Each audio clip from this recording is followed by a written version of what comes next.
أعزائي المشاهدين من قلب الحدث، والنهارده احنا في استوديو ام ساوند، وفي استوديو ام ساوند وفي قلب الحدث قابلنا الفنانة المطربة الجميلة كلوديا. أهلا بيك. اهلا وسهلا بيك.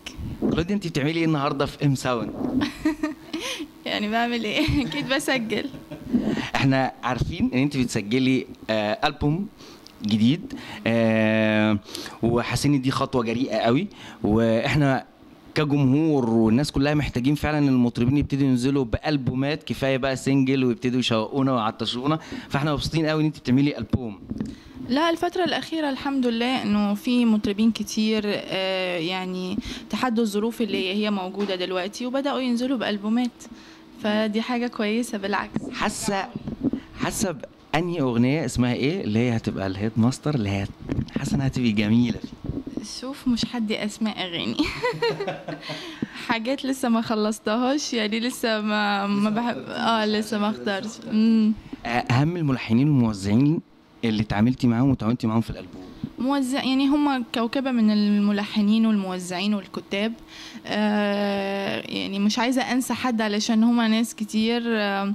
تعاملت مع طبعا هاني عبد الكريم، محمد يحيى، أحمد الجندي، مديان، ملاك عادل، محمد عبد المنعم،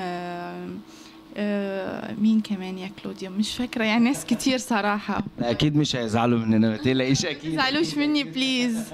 هم أكيد هيقدروا، لأن على فكرة عايز أقول لكم إن كلوديا جاية النهاردة مش في المود خالص، جاية متوترة جدا، وإحنا ما صدقنا خرجناها شوية من المود، لأن كان في سبب وحش قوي.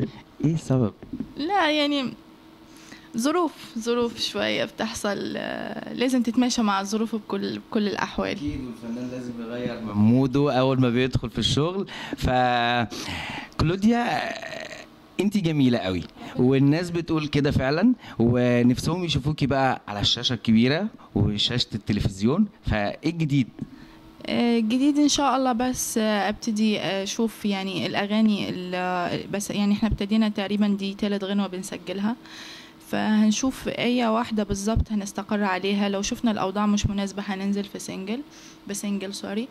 لو شفنا الأوضاع ماشية وإن شاء الله تبقى تمشي، هننزل بالألبوم كله ان شاء الله. كلوديا، بس احنا مش هنعطلك عشان عارفين انه جوه انت خارجه لنا بالعافيه.